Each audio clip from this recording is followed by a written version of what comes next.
হলো? হ্যাঁ, আসলে কাচাকুচি করতে গিয়ে দেরি হয়ে গেল। ঠিক আছে। কাছাকাছি তো আমরা বাইরে কলতলাতেই সেরে নিই। আমি পারি না বৌদি, আমার অসুবিধা হয়। সকলের সাথে থাকতে গেলে সবকিছু সুবিধা অসুবিধা দেখতে হবে। রেনি বৌদি, আজ কি রেঁধেছো? তোমার পছন্দের রান্নাই করেছি, নিয়ে এসে খেয়ে যেও। দেখো, দাদার ভাগে আবার কম পড়ে যাবে না তো? দাদার ভাগে অনেক থাকে, কম করবে না।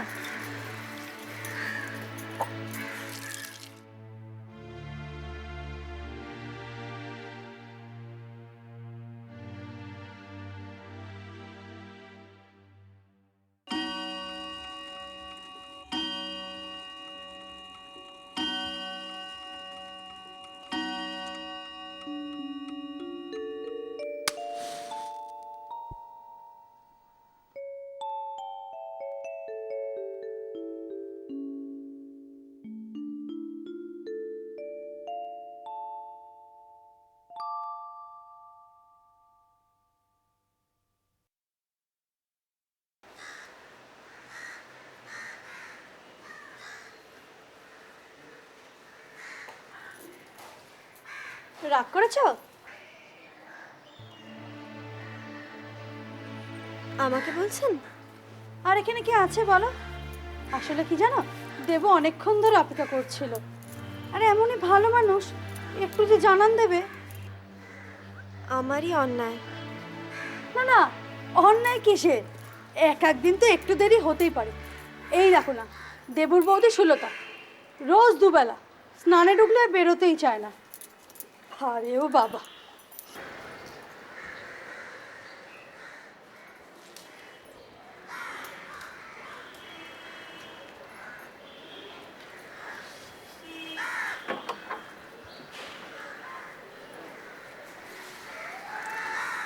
কি সাবান মাখো তুমি?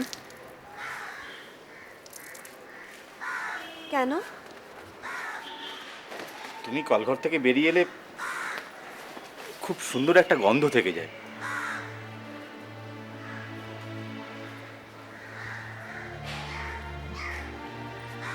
কি হয়ে গেল?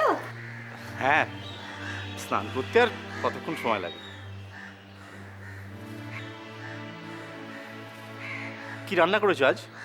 খাওয়াচ্ছি, ভেতরে এসো। এইভাবে গামছা পরে? আরে ভেতরে এসো তো।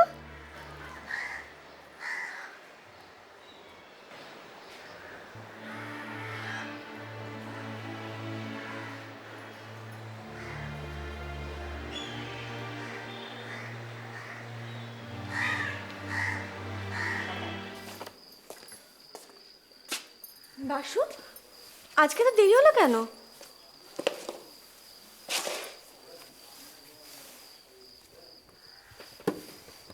দরজা কে খুলে দিল? কি রে? খোলা ছিল। দেখেছো কাণ্ড? কাপড় তুলতে গেছিলাম, দরজাটা যে খোলা, বন্ধ করে আসবো সেই খেয়াল নেই। সত্যি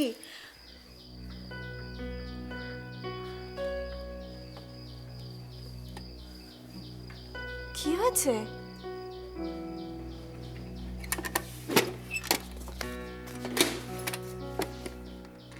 রেজাল্ট বেরিয়েছে?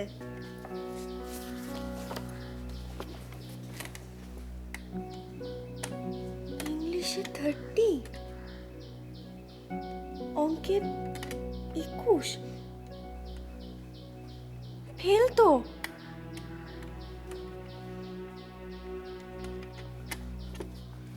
বাকিগুলোতে দেখছি ভালোই করেছিস, 55 থেকে 60% পর্যন্ত মার্কস পেয়েছিস।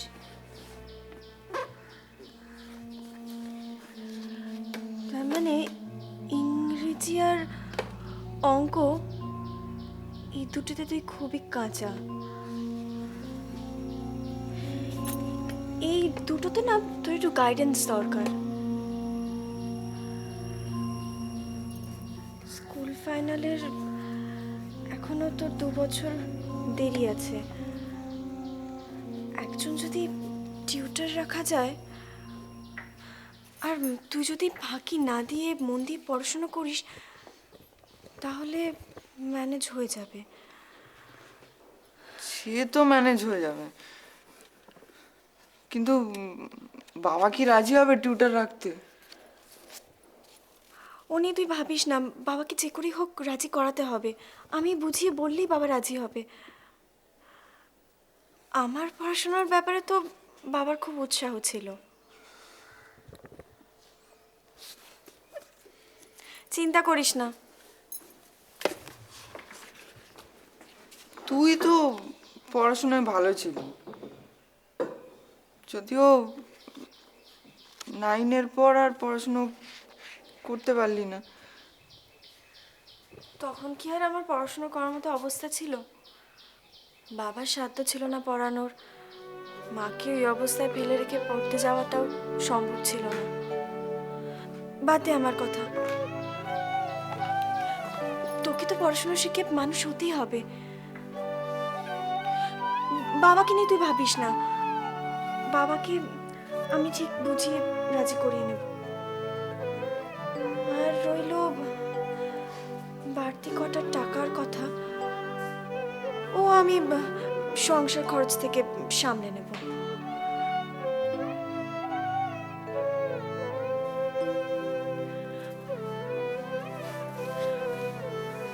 বাসু, তুই এবার থেকে ফাঁকি দিবি না তো? মন দিয়ে পড়াশোনা করবি তো? দেখি আমার দিকে তাকা, সত্যি? হ্যাঁ।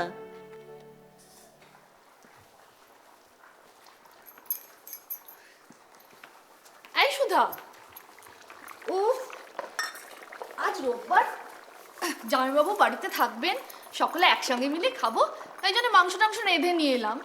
তুই কি এত রাঁধছিস রে? ও বেলা রাঁধবি? দেখো না মাসি, মোচাটা কেটে রেখেছিলাম, কাল রাত থেকে জলে ভিজছে, তাই রান্না করে ফেললাম। ও মোচা, তাই জন্য গরম মশলার গন্ধ বেরোচ্ছে। ও তাহলে একটা মহাভোজ হবে বলো? ধুর, পাঁঠার মাংসতেই একবারে মহাভোজ। সত্যি বিমলা, এ তোমার বাড়ি অন্যায়, সে অত দূর থেকে রান্না বান্না করে টানতে টানতে নিয়ে আসা। তা কি করবো? 7টা নয় 5টা নয়, একটা মাত্র শালি, তাও তো 7 জন্মে আমাদের বাড়িতে পা রাখেন না। ছেলে মেয়ে দুটো যে একটু মাসির বাড়িতে গিয়ে 2 দিন থাকবে তার উপায় নেই, একেবারে চোখে হারা। কথা বাড়াবেন না তো জামাইবাবু, একবারে অন্যথা করে ছাড়বে। দেখেছিস দিদি, মাসি বাবাকে ধমকাচ্ছে। সে তো বিয়ের পর দিন থেকেই অনর্থবাদীই আছো তুমি। সে কথা এখনো মনে রেখেছেন? মনে না রেখে উপায় আছে? ও বাবা, কি হলো? না, কোমরের ব্যথাটা বলতে দেয় কই। কেন মাসি, বাবাকে কি করেছিলেন? আরে না, এই যে বলো না কি করেছো। সে কথা তোদের বাবাকেই জিজ্ঞেস কর। আমার বিয়ের পর দিন সকালে, বুঝলি, আমি তো ভয়ে ভয়ে চুপটি করে বসে আছি, এমন সময় তোর এই মাসি সে ঘরে এসে হাজির। কত বয়স তখন ওর? পুচকে এইটুকুনি। পুচকে? তখন আমার পুরো 14 রে। ও, তবে তার পুচকে বলা যাবে না। সে যাকে, সে তো এসে হাজির। এসে এসে কি হম্বিতম্বি আমার ওপর। বলে, এখানে বসে আছেন, উঠুন, ওখানে সব এও আচার বাকি পড়ে আছে। আমি তো ভালো মানুষ, আমি তো ভেবেই পেলাম না এও আচারের সঙ্গে আমার কি করণীয় আছে, কেউ বলেও দেয়নি আমাকে। দেখ গেলুম ভয় ভয়, ওর পেছন পেছন গেলুম একটা ঘরে। সেখানে তখন নানা বয়সের সব মেয়েরা। তারপর তারপর আর কি, তোর এই মাসি আমায় হুকুম দিলে, যান ওই পিঁড়ির ওপর গিয়ে দাঁড়ান। তা আমি তো গুটি গুটি পায়ে ভালো মানুষের মতো গিয়ে দাঁড়ালুম পিঁড়ির ওপর। ব্যাস, সেই না দাঁড়িয়েছি, সমস্ত জগৎ সংসার টলে গেল। আরে সে পিঁড়ি তো তখন দৌড়চ্ছে হড়হড় করে দেওয়ালের দিকে, আর আমি চিৎপটাং। মানে এমন লেগেছে কোমরে চোট যে উঠে দাঁড়াতে পর্যন্ত পারি না। আর আরে এরা এরা এরা এরা কোথায় আমাকে তুলবে, তারা সবাই করে হেসে লুটোপুটি। পিড়ি দৌড়াচ্ছে মানে? আরে পিঁড়ির তলায় তো সব গোটা গোটা সুপুরি দিয়ে রেখেছে। সুপুরি? হ্যাঁ, জামাই ঠকানোর জন্য। ও, তার মানে সবাই প্ল্যান করে। হ্যাঁ, তাহলে বোঝো তোমার এই মাসির কীর্তি। এই রে, আমার মোচার ঘন্টর দফা বোধহয় রফা হয়ে গেল। সে কি রে? নামিয়ে নে তাড়াতাড়ি নামা। দেখো দেখ তো। একটু তো ধরে গেল কি না? না না না না না পড়ে নি রে। উফ। নে, রেখে দে। নিচটা লেগে গেছে। দে না ফুলকপিগুলো কেটে দে। দাঁড়াও, তোমার একটা জায়গা দিই। নিজের বিয়ের কথা তো দিব্যি মনে রেখেছেন দেখছি। সে আর কি করবো বলো, ওইটাই প্রথম আর শেষ কিনা। ছেলেমেয়েরা রয়েছে বলে, তা নাহলে উচিত জবাব দিয়ে দিত। এতে রাখ। যাক গে ওসব কথা। এবার একটা মেয়ে দেখে শুনে বিয়ে দিন। দেখছি তো। দেখছেন তো কবে থেকেই শুনে আসছি। মেয়ের বয়স হয়ে যাচ্ছে, এখন আর অত বাছবিচার করা ভালো? এ কি বলছো বিমলা? আমার এই একটা মাত্র মেয়ে। বাবা, বাসুও কিন্তু তোমার একটাই মাত্র ছেলে। ও টিউটরের কিছু ব্যবস্থা করলে? করেছি। করেছো? বুঝলি, এই বয়স্ক অভিজ্ঞ মাস্টারদের খাই বড্ড বেশি। সে 40-50-এর কমে কেউ কথাই কইতে চায় না। একজনের খোঁজ পেয়েছি, কোন একটা ভাই স্কুলে পড়ায়, টিউশনিও করে, নামও নাকি আছে টিউটর হিসেবে। তো ওই শ্যামবাজারের ওদিকে কোন একটা মেসে থাকে। আসতে বলেছি, আজ বিকেলে আসতে বলেছি। দেখি একটু কতটা তা বলে নেব। তবে বয়সটা বড্ড কম।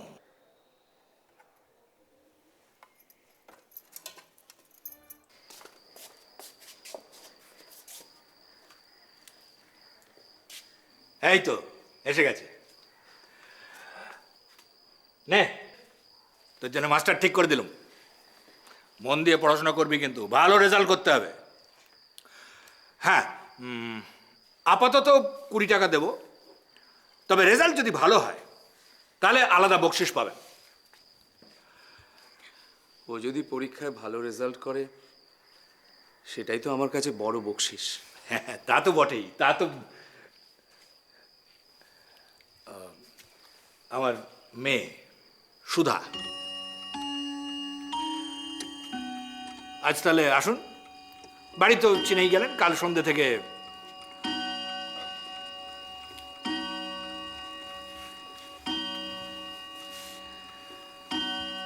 আসি।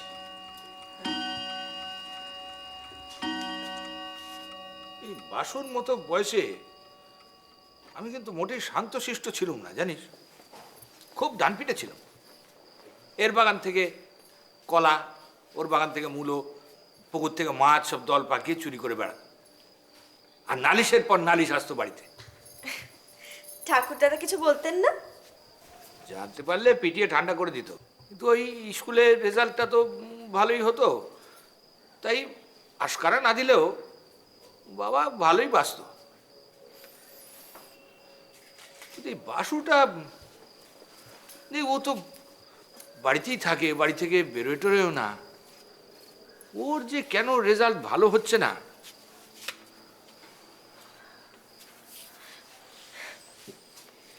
চিন্তা করো না বাবা, টিউটর তো রেখেছো, দেখবে আস্তে আস্তে সব ঠিক হয়ে যাবে। তো মাস্টারকে কেমন দেখলি? একদিন দেখে তো আর বোঝা যায় না কেমন পড়াবে। তা বটে। নাও ধরো। হ্যাঁ,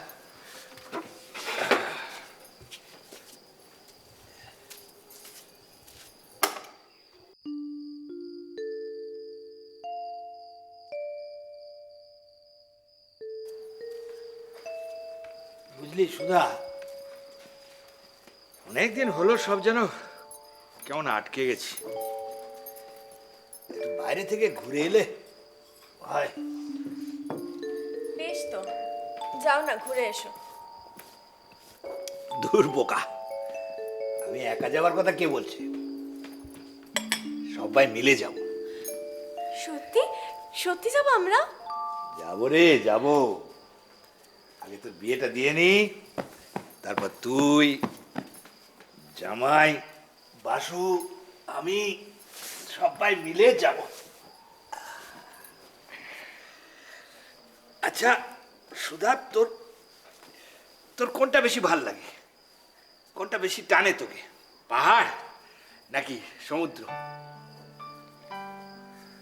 দুটো কোনোটাই কোনোদিনও দেখিনি তো, তাই কি করে বলবো বলো কোনটা বেশি টানে? হ্যাঁ, তা অবশ্য ঠিক। তবে কি জানিস, জামাই কি করে তার উপর নির্ভর করছে মানে বেড়াতে যাওয়ার ছুটি ছাটা পাবে কিনা। ডাক্তার হলে তো হয়ে গেল, তার ছুটি ছাটার বেলায় নেই, 24 ঘন্টা যখন ডাকো তখন ছুটতে হবে।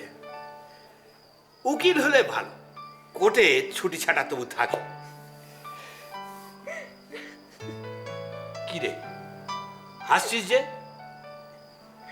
বাবা, কোন কাজে কেমন ছুটি তা দেখে তুমি পাত্র খুঁজবে?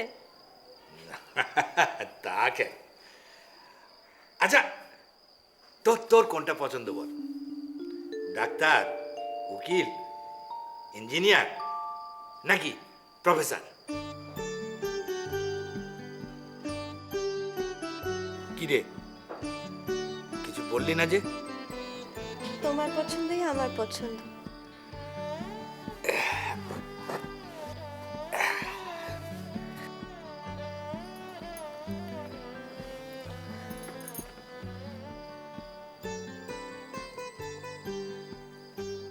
বাবা, কি রে? শিক্ষককে কেউ কিন্তু বকশিস দেয় না। মানে? ওই যে তুমি তখন বললে না, বাসু ভালো রেজাল্ট করলে তুমি ইন্দুভূষণ বাবুকে বকশিস দেবে। কিন্তু ও তো টিউশনই করে। যিনি টিউশনি করেন তিনি বুঝি শিক্ষক নন?